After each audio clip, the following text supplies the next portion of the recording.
The views and opinions expressed do not necessarily reflect those of Access Fort Wayne, the Allen County Public Library, or any other supporting groups. If you'd like to produce a show, call us at 260-421-1250.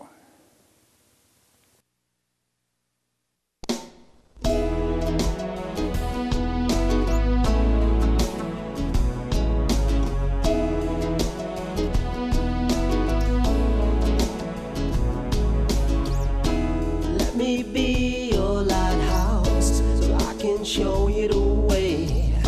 Let me be your shining light, I'll keep you from drifting away. I'm the one that makes you try when... Hello, this is Patty Hunter, or Patty's Page. Welcome to my show. On the phone is my co-host, Terry Doran. How are you, Terry? I'm doing okay, Patty. Thank you for having me on your show. Was such an interesting guest. Thank you. And as my guest on Skype is Lyla June. Hi, everyone. Thank you for having me. So you are a very interesting person, girl. Thank you. So the reason why you are on my show is because we here in Fort Wayne have a large indigenous population. Right. The Miamis. Right. And others. You are a nationally and internationally renowned public speaker, a poet, hip-hop artist, and acoustic singer-songwriter of Dene. That's Navajo. That's Dene or Dene? Navajo. Yeah, Dene. Yeah. Dene. And Cheyenne. I don't know how to pronounce it in your language. Setse Hestase. Ah, it's beautiful. My husband is part Mohawk, so we do have something in common. Wonderful. Yeah. Welcome, Terry and Lyla June, to my show, and we have questions for you, girl. All right. Hit me with them. I'm ready. So, where were you born and raised, dear? I was born in Santa Fe, New Mexico. Oh. And I was raised in a little town north of there called Taos, New Mexico. Hey, Terry, does that sound familiar, Taos? Yes, I've been there. Yes, it's a small town, and it's a magical town, but it also has an underbelly to it, and so I grew up there and had both beautiful and very challenging experiences growing up as a young woman. Oh.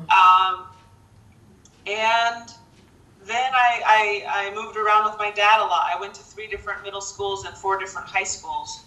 Wow. So I lived in a bunch of different cities and towns around the Four Corners area.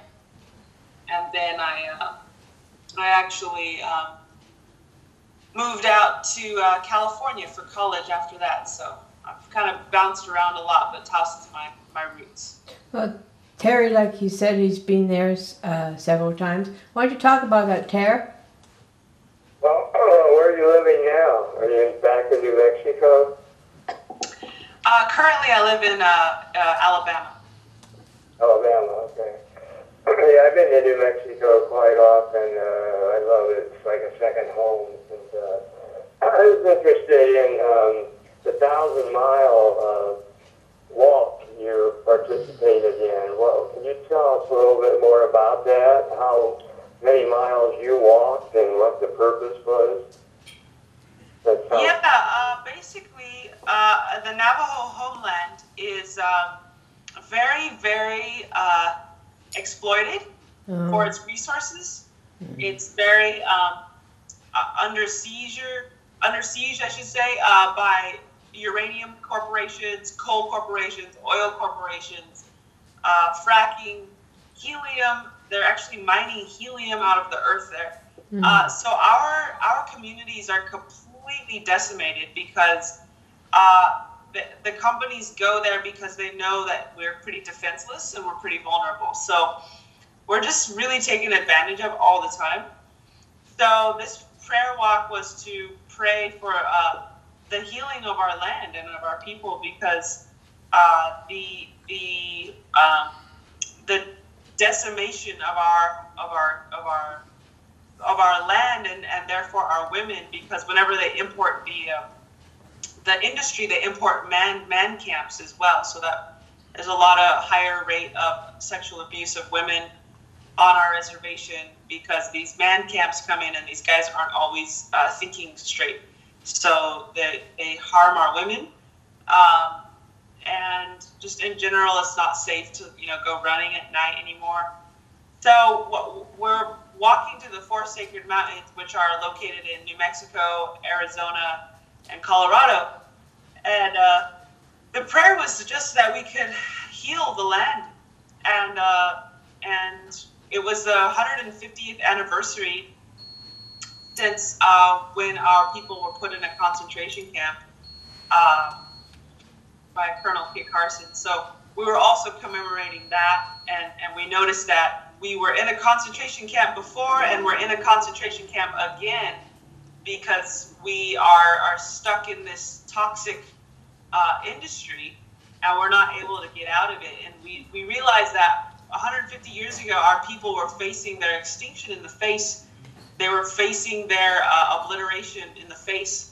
And here we are 150 years later, and we're facing the same fate, because if we don't act, if we don't do something, our homeland will become an unlivable, toxic wasteland. So that's what we were up to. That was what our prayers were about. Well, that's beautiful, and that's part of your overall life journey to bring healing and to all of us. Because what affects your people affects everybody. I mean, nobody's immune to this greed and it's true. True. Abuse of our environment.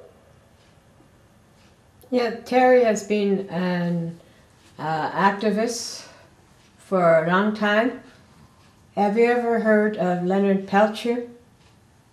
Of course, yes. Well, sure have. We have been here in Fort Wayne. I joined him several years ago to try to get Leonard out of prison. He's been in there for about 43 years now as a scapegoat. He must be like a political prisoner. There's a lot of Native people in jail, and they don't get fair treatment at all. And I'm sad. I'm saddened by all of that. I'm so sorry. I'm from Canada myself.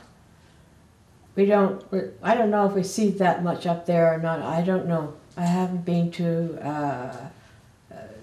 tribes or anyone out there. I know there's Cree, Blackfoot, and all that, Iroquois, and my husband being Mohawk. So I'm of the European background, and I just am appalled by what the settlers have done and what they're continuing to do with your people here. Yeah, there's a large population of settlers who have a consciousness about, the true history. And it's unfortunate, because those are the people who have good hearts. And what's unfortunate is that they are often the ones who are burdened by guilt and pain, and those are the ones we need to feel free and to feel light, so that they can do their work of being allies and accomplices.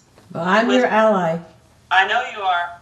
I understand that, and so my background is I'm half Native American and half European. Oh. So on my European side, everyone's very ashamed to be European. And they don't like themselves. They don't like the color of their skin. They don't like their... You mean what happened to your people, that they feel ashamed. And so I almost started to feel that way about myself, because I felt like half half of me was bad or something. Mm. And so I basically learned that, you know, if we are of European descent on this land, we can just fight the good fight, and we don't have to be down on ourselves. We don't have to be self-loathing or self-hating, because that doesn't help ultimately. No, we're all one people under the Creator. Yeah, it's true. You wrote, what is your mission, dear? My mission? Mm-hmm. Well, my mission is to serve Creator. My mission is to get close to Creator in my own daily life. My mission is to be His instrument or her instrument during my brief time here on Earth. How do you? My mission is that I could possibly be a gift to the world, Mm-hmm. along with all of you wonderful gifts. Oh. And my prayer is that I can actually change the world before I leave. We need more. I know you hadn't had much sleep. We need, yeah, we need more people like you and Terrence and Leonard Peltier and all the others who are trying to say, hey, we're one human race already. What's the big deal about trying to be more powerful over another? That's not right. Yeah, it's true, and there's a lot of us. There's a lot of us who feel this way. How do you? How? To keep living our lives as examples, and I think we will continue to inspire other people to do the same. You have a peaceful mind, which I like. You must have gone through a lot to become strengthened and more at peace. I noticed that with a lot of people who had been abused, and Terry was abused when he was a child. So. Yes, ma'am. I saw this interesting quote the other day. It said, "No one will know the violence that it took to become this soft." Because, you know, I do choose peace and I do choose love. Yes. Even in the face of the cruelty that has been inflicted upon me. I just don't really see any other way to go. What kind of? So when I was growing up, I started doing drugs when I was 11. I started drinking alcohol when I was 12. And that's common in Native American communities because we've had drugs and alcohol brought into our communities on purpose. Oh. To bring the alcohol by the barrel into our communities to... They knew we were easier to defeat if we were drunk, so... Oh, man. We have a lot of alcoholism in our communities, not only because of that, but also because our situation is so desperate. We've had everything we own ripped away from us so many times. And every time we stood back up, the world just knocked us down again. So everything from massacres to concentration camps to disease epidemics to systematic rape to stealing our children away and putting them in boarding schools. I mean, everything you can do to a people has been done to us. Well, not everything. We never got burned alive. At least we never got burned alive. That was what happened to the indigenous Europeans. But anyways, so I was kind of born into that intergenerational trauma. Yeah. Where alcoholism, you know, ran through my family. So I became an alcoholic when I started drinking when I was 12. And I started drinking heavily when I was 14, about 14 when it really ramped up. And I became an alcoholic at the tender age of 14. Wow. And of course, when you're drunk and you're a woman, and especially a brown woman, you end up getting abused a lot because, you know, you're in the wrong place at the wrong time, you're drunk, you get taken advantage of. So I got sexually abused quite a bit growing up. And I really, really got hurt really bad. And as a young woman, too, I experienced incest. So, you know, I definitely definitely went through the ringer in a lot of ways. But you come out stronger. Yeah, and when I was 20 years old, I was in an earthquake in Chile. I did end up going to Stanford University, even as a drug addict. I don't know, I kind of prided myself on being kind of, oh, sorry, one second. Sorry for the noise.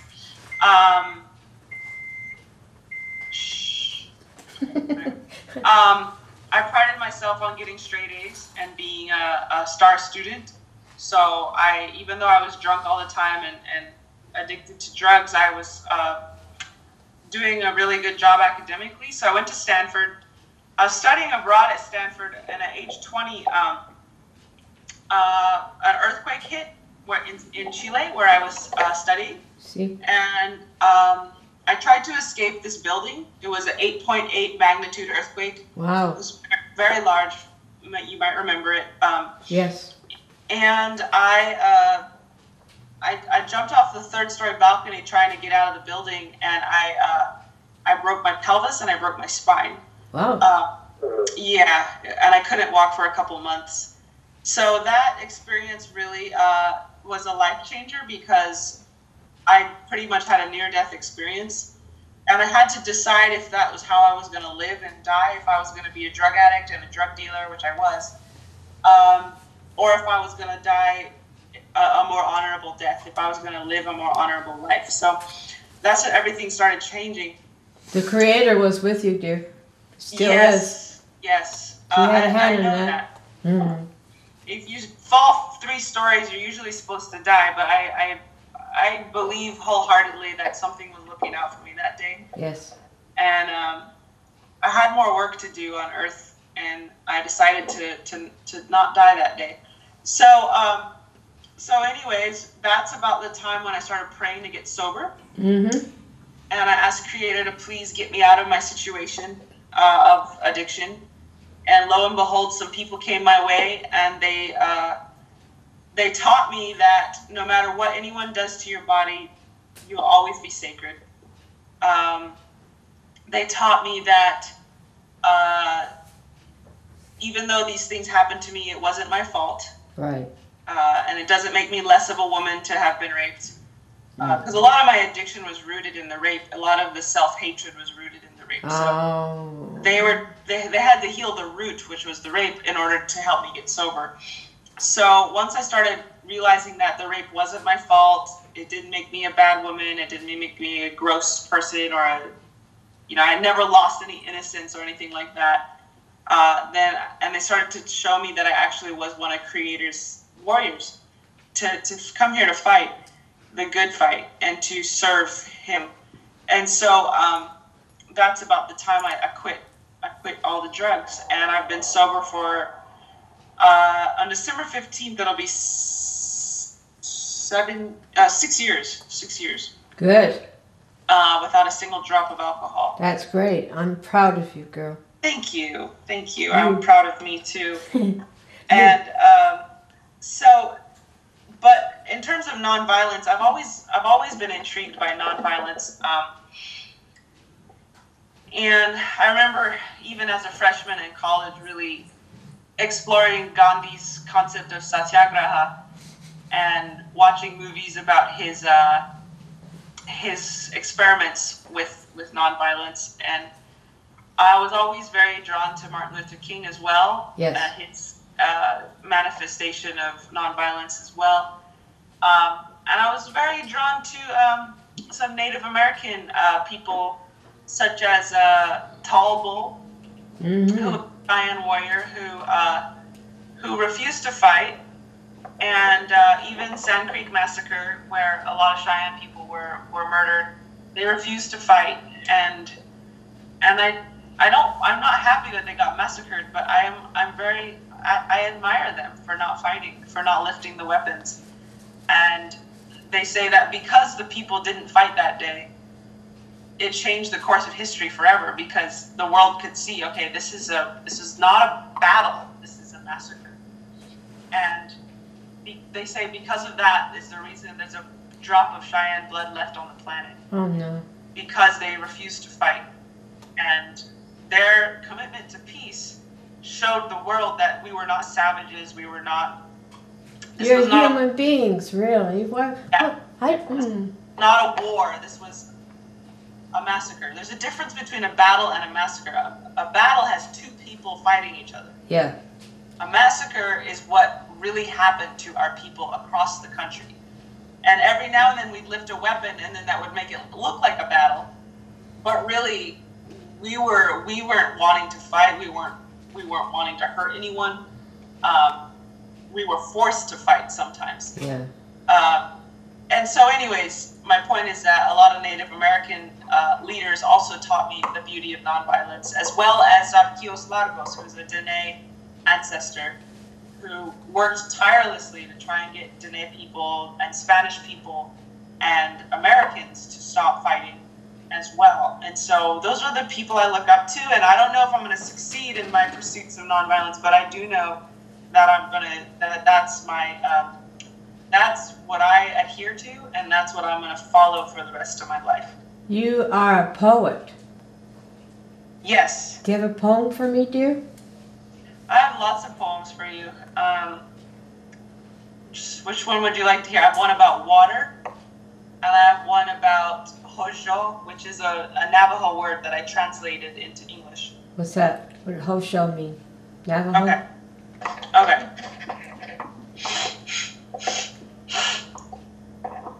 I injured my ear when they took out my wisdom tooth, so I kind of trying to get it to open again.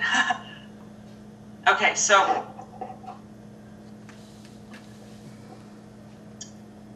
it is dawn. The sun is rising in the sky, and my grandmother and I are singing prayers to the horizon. This morning, my grandmother is teaching me the meaning of honjon. Although there's no direct translation from Denehbazad, the Navajo language, into English, every living being knows what honjon means. For honjon is every drop of rain. It's every leaf on every tree. It is your every eyelash. It is every feather on the bluebird's wing. Honjon is undeniable beauty. And my grandmother knows this well, for she speaks a language that grew out of the desert floor, like red stone arms reaching into the sky and praising creation for all of our brilliance. Honjon is remembering that we are a part of the earth's brilliance. Humanity is a part of the earth's brilliance. And my grandmother knows this well, for she speaks the same language as a low Kajikai snowstorm. She speaks the same language as horse hooves hitting the dirt on birthdays, for she would gallop to the women in labor as a midwife. And she became fluent in the language of suffering mothers, fluent in the language of joyful mothers, fluent in the language of handing glowing newborns to their creators. Yeah. My grandmother knows this well, that honjon is an experience, but it is not something you can experience alone, the eagles tell us, as they lock talons in the stratosphere and fall to the earth as one. Honjon is like this. It is inter-beauty. And my grandmother knows this well, for she speaks the same language as the male rain, which shoots lightning boys through the sky and pummels the green corn children and huddles the horses against the cliff sides in the early afternoon. She also speaks the language of the female rain, which sends the scent of dust and sage into our hogans, into our homes, and casts rainbows in the sky. Us Dene, we know what honjon means. And each and every human being on the planet knows what honjon means. For honjon is the prayer that gives us life and allows us to exist in this world. And I think that deep down inside, we also know what honjon does not mean. Like the days that we live for money, like the days that we live for fame, like the days that we live in fear, or like the days when the conquistadors came, when they climbed down from their horses and told us they were going to take the mountains away. Now, we knew this was not Honjon because we knew you could not own a mountain and you could not take it from anything. But we knew we could make it Honjon once again. So we walked up to the conquistadors and we took their silver swords and we took their silver coins and we decided to melt them with fire and buffalo hide bellows and recast them into beautiful turquoise and silver jewelry pieces. We made jewelry like this out of their swords and placed it around their necks. We took the silver helmet straight off of their heads and transformed it into a fearless beauty. My grandmother tells us that this is the prayer that will carry us through anything. Honjon is the prayer that will carry us through genocide and disease. Honjon is the prayer that will carry humanity through global warming, or even through this global fear that dances thin as illusion, like a shadow in our minds. This morning, my grandmother is teaching me something so important. She's teaching me that sometimes the easiest and the most elegant way to defeat armies of hatred is to simply stand before them and sing to them. Sing to them beautiful songs, she says, and they will fall to their knees and surrender to you. They will surrender, she says, because you will have finally shown them something new. You will have shown them a fire that is sweeter than greed, a fire that is sweeter than revenge. It is the fire of heaven. It is the fire of Honjon. And so, my grandmother is talking to the colors of the sky at dawn, and she's saying, Honjon asli, Honjon asli, Honjon asli, Honjon asli, which means beauty and joy are restored again. It is dawn, my friends. Wake up. Good night. Now, that has got to be the most beautiful thing I've ever heard. You're beautiful. You're wonderful. Thank you. My dear, we have another 2 minutes. What would you like to say to my audience? Just thank you. Thank all of you for listening. Thank all of you for being here. We really appreciate you. You know, if there's any indigenous peoples in your area, which I'm sure there are, you know, be sure to do what you can to reverse the legacy of colonization, because we might feel innocent about everything, but we're still perpetuating colonization today, all of us in our own little way. But at the same time, we all have the power to reverse it. And if it's as simple as donating $100 to a local language program to get our languages back, our languages are disappearing, and they're so special, they're so important. We need our languages to live. Or if it's as simple as supporting a Native American food project, whatever it is, see how you can become involved in your community and come in a good way, come humble, come respectfully, and we will invite you with open arms. And we love humble, respectful people who want to help. We love it, and we're open to that help, and we need that help. So please come to us, and please pray for us, and please do what you can to remember that this is not America. This is Turtle Island, and you are in Turtle Island, and you're in the home of the indigenous peoples as guests, and to walk in that way, in a humble way. Oh. So Thank you. What does home mean? What does home mean? Does that mean yes? Aho is a male. It's a male saying. Ah. Female say ahe. Ahe. Okay. Yeah, but it means like I agree with you. I'm affirming. I affirm what you say. I get it. I'm with you. It kind of means I'm with you. Ahe. So yeah, thank you. It's from the Lakota language, and in Lakota, the men speak a slightly different language than the women. Oh, okay. Well, we must say goodbye, my friend. May we have you on our show again? Yes, of course. I'd be happy to. You're so kind, and we love you. Love you too. Have a beautiful day. Bye-bye. Thank you. It's a pleasure to talk with you. You too, Terry. Thank you so much. Have a wonderful day. Thank you. You too. Indigenous people, shine your light, we are equal.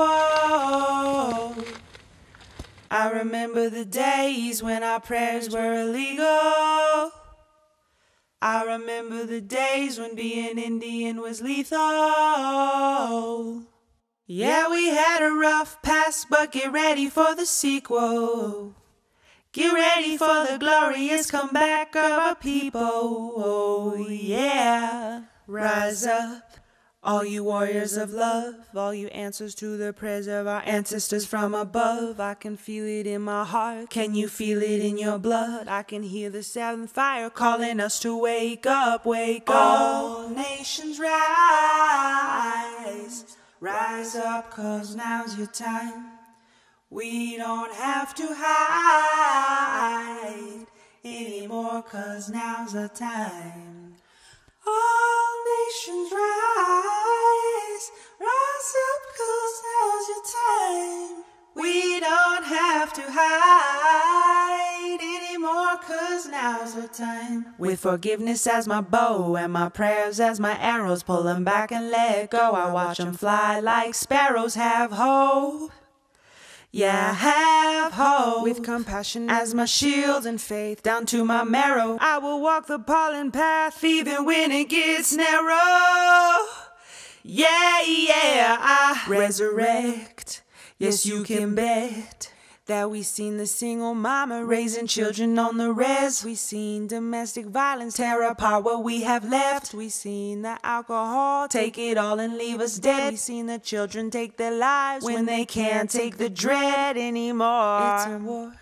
Can't take the dread anymore. It's a war. No, we can't take the dread anymore. It's a war. No, we can't take the dread anymore. It's a war, but we've seen it all before. And now we know we can change it, 'cause that's why we were born. We know we are the ones that we have been waiting for. We are the ones Grandma has been praying for. So rise up, all you warriors of love, all you answers to the prayers of our ancestors from above. I can feel it in my heart. Can you feel it in your blood? I can hear the seventh fire calling us to wake up, wake up. Pueblo hermoso, levántense, es nuestro tiempo. No tienes que esconderte más. Ahora es nuestro tiempo. Mujer indígena, tú eres tan sagrada. Traigas medicina de tu suelo todavía. A pesar del abuso de tu cuerpo y tu tierra, respetamos tus ancestros y la suya cultura. Hombre indígena, tú eres honorable y yo veo la fuerza que todavía sobrevive. A pesar del abuso de tu raza venerable, yo respeto tus ritos, tus danzas, tus padres. Somos guerreros del amor y guerreros de la paz. Sí, no vamos a escondernos más. Somos guerreros del amor y guerreros de la paz. Sí, no vamos a escondernos más. They say that history is written by the victors. But how can there be a victor when the war isn't over? The battle has only just begun, and Creator is sending His very best warriors. And this time, it isn't Indians versus cowboys.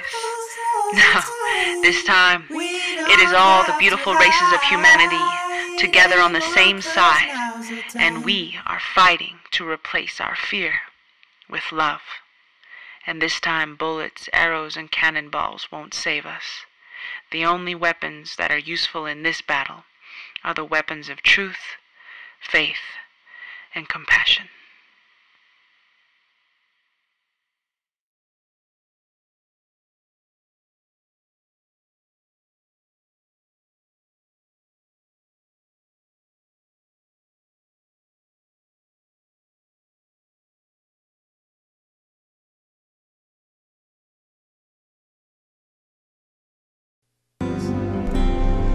Godspeed, my love, until we meet again.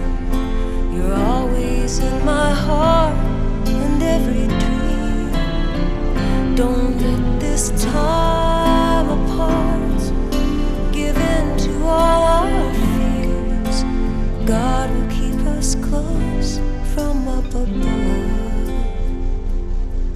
So until we meet again, Godspeed, my love.